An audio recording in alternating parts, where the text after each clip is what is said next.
ብስሚላህ ሰላም አለይኩም ወራህመቱላሂ ወበረካቱ። የሚገርም ወንድም እህቶቼ፣ ለማንኛውም መጀመሪያ አላህ ሱብሓነሁ ወተዓላ መጀመሪያ የእሱን ሐቅ ልናውቀው ይገባል። ወማ ኸለቅቱል ጂነ ወልኢንሰ ኢላ ሊያዕቡዱን፣ ጅንንም ሆነ የሰው ልጅ እኔም ብቻና ብቻ እንዲያመልኩኝ እንጂ ለሌላ አልፈጠርኳቸውም ይላል ነቢዩ ሰለላሁ ዐለይሂ ወሰለም። ሙዓዝ ብን ጀበል ምን አሉት? ያ ሙዓዝ አተድሪ ማ ሐቁላሂ ዐለል ዒባዲ ወሐቁል ዒባዲ ዐለላህ አሉት። አንተ ሙዓዝ ሆይ የአላህ ሐቅ ባሪያዎቹ ላይ ያለባቸውና የባሪያዎች ሐቅ ደግሞ አላህ ላይ ያለበትን ታውቃለህ እንዴ ሲሉት፣ አላሁ ወረሱሉሁ አዕለም አለ። አላህና መልእክተኛው ይወቁ። በህይወት እንደነበሩ እንደዛ ይባል ነበር። ከዚያም ምን አሉት?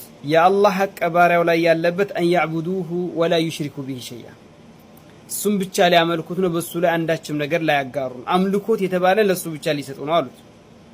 ወሐቁል ዒባዲ ዐለላህ፣ ከዛ በኋላ ነው የሚመጣው አላ ዩዐዚበ መን ላ ዩሽሪክ ቢሂ ሸይአ፣ በሱ ላይ ምንንም ያላጋራ ላይቀጣ ነው አሉ።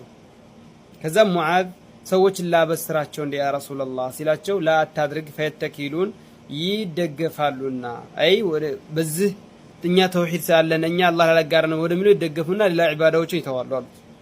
ታዲያ ይህን ነገር በማስመልከት ወደ ሽርክ የሚጣሩ ሰዎችን ቀደም ብዬ እንዳው ዘር ከዘር የሚያባላ ህዝብን የሚያጋድልን ሰው በሰው የሚያጫርስን ሰውን የሚያፈናቀልን ንብረት የሚዘርፍን ሴቶችን የሚደፍርን ህፃናቶችን የሚያርድን አላህ ይገልግለን በአንድ ድምፅ አሚን ይባላል።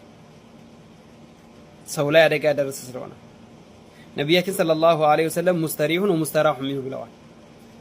ታዲያ ይህንን አሚን ያሉበትን ጉዳይ የአላህን ሐቅ ቅርጥፍ አድርጎ የሚበላ የመሐመድ ረሱሉላህን በሚገባ የማያሟላ ምክንያቱም ነቢዩን ፋና የማይከተል እንደፈለገ ዲን ላይ የሚፈጥር ቢድዓን ሽርክና ኹራፋት የሚያደርጉ ሰዎችን አላህ ይገልግለን ሲባል ደግሞ እንደ ጀነት በእኛ እጅ ነው አላችሁሳ፣ ያንተን ንብረት ሰውን እንደ ሰውነት የጎዳን ይገልግለን ብላችሁ አሚን አላችሁ። የአላህን ሐቅ የሚዘርፍን ደግሞ ጀነት በእኛ እጅ ነው አላችሁሳ።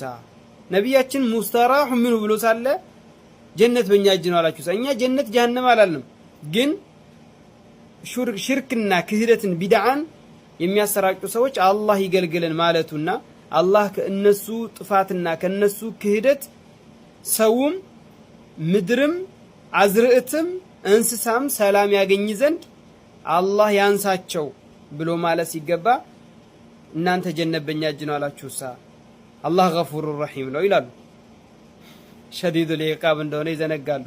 ظهر الفساد في البر والبحر بما كسبت أيدي الناس ብሎ አላህ ጥፋት በየብስም ሆነ በምድር ላይ በባህር ላይ ተንሰራፋ ተስፋፋ በምን የሰው ልጆች እጅ ባፈራችሁ